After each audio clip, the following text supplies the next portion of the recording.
I'd like to welcome you if you're new to the channel. I'm Danny with Escape Power Sports, and today we're going to be adding some basic maintenance videos to our step-by-step how-to video playlist for your Chevy Silverado. And in this video, we'll be showing the step-by-step procedure on how to change the oil and oil filter in the 6.6 liter Duramax diesel engine. And feel free to pause the video here to see the tools, parts, and beers required to get this job done. So to get this job started, I like to let the truck warm up for a few minutes, then remove the oil fill cap to help the oil drain more smoothly and thoroughly. Then we can crawl under the driver's side of the truck to remove the drain bolt on the bottom of the engine's oil pan here. And on this LML, the drain bolt needs a 13mm socket. But if I remember correctly, we used to use either a 16mm or a 5/8 socket on some of our previous generation Duramaxes. And you might need a 1/2-inch drive ratchet or even a breaker bar if the drain plug was over tightened with an impact on the last oil change. It never hurts to bring a couple shop towels with you under the truck. So while we're waiting for all that oil to drain out of the motor and stop dripping, I like to inspect the drain plug for any metal or debris and to make sure that the copper O-ring came out with the plug and isn't stuck on the bottom of the engine. And I like to replace this copper O-ring every couple of oil changes, but I forgot to pick another one up, so we'll just have to get away with cleaning it and the drain plug up with some shop towels before we reinstall. So we really don't want to strip the threads on this bolt, or worse, the threads in the motor itself. So I like to just carefully thread this little bolt in by hand to ensure I don't cross thread it. It should thread in smoothly and easily by hand. Now I've read that these smaller drain bolts only need anywhere between 15 to 25 foot-pounds of torque, with some of the previous generations supposedly taking upwards of 62 foot-pounds of torque. But I found that just choking up on the head of the ratchet allows us to get these plugs good and tight without risking over-tightening or leaving it loose enough to back out. And I also like to wipe her off to make checking for leaks later on easier.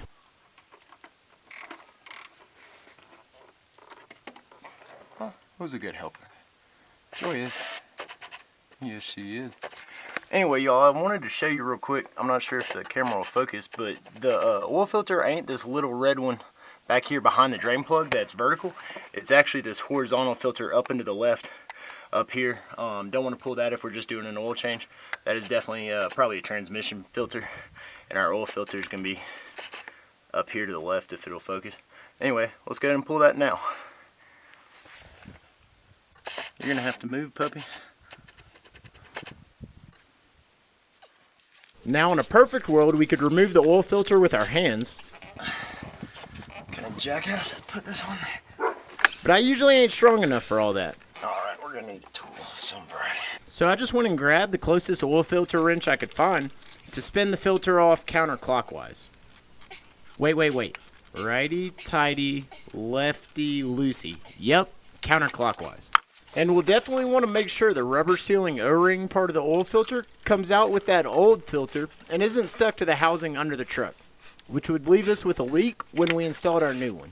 Now I like to fill the new filter up about halfway with fresh oil to help the truck get oil pressure on all those expensive internal motor parts as fast as humanly possible when we crank her up. I also think it's a pretty good idea to put a little dab of oil all the way around the rubber O-ring on our new filter with our finger to ensure a good seal.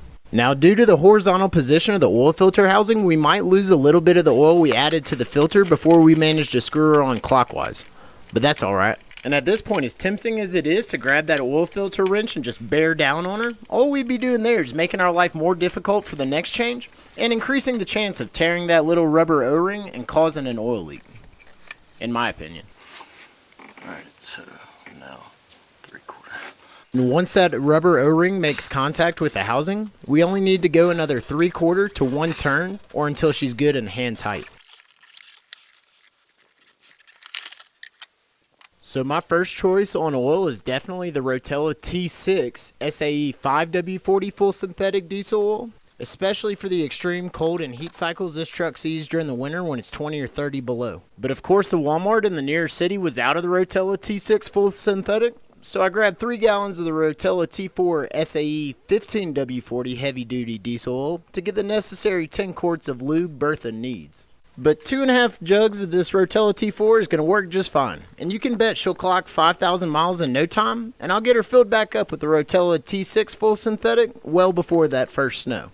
But with all that being said, if your truck is still under warranty, it might not be a bad idea to have a chat with your local service manager and use whatever oil they suggest to confirm any warranty repairs in the future get covered. So after adding 2 full gallons and close to another half gallon to get us to the 10 quarts this beastly motor requires, we can check that the dipstick has oil on it. Cool.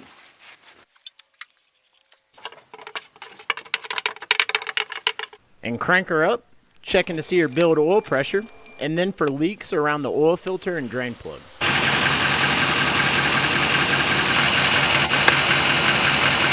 Then it's definitely time to kill it and check that oil level again, as the reading will likely have gone down now that the oil has had a chance to circulate through the motor. And we'll add some oil if necessary to get in the middle of that safe range. Now I like to take her out for a little drive at this point, checking the oil level and for leaks when I get her back home. And out on that drive, you might notice that the change engine oil soon notification is still on the dash, and to reset it, you simply turn the key on and press the accelerator 3 times.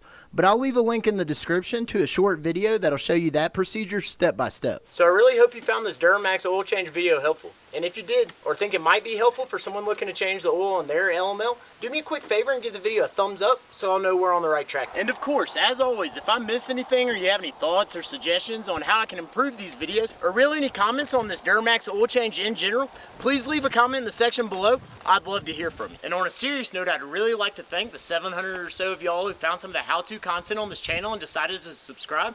And since I'm sure you probably came here for either Can-Am or Polaris, don't worry, as soon as I get caught up editing our How to Build a Log Shed series, we'll get right back to putting out videos about bikes. And for those of you who are following along, those are beers number 134 and 135 on our way to finishing the Escape Power Sports 1000 Beer Challenge. So I'd like to go ahead and encourage you to subscribe to this channel so you don't miss the rest of the maintenance and upgrade videos we'll be doing on these 2 trucks over the course of those 1000 beers. I'm Danny with Escape Power Sports. I really want to thank y'all for watching. And until next time, we'll see y'all on the trails.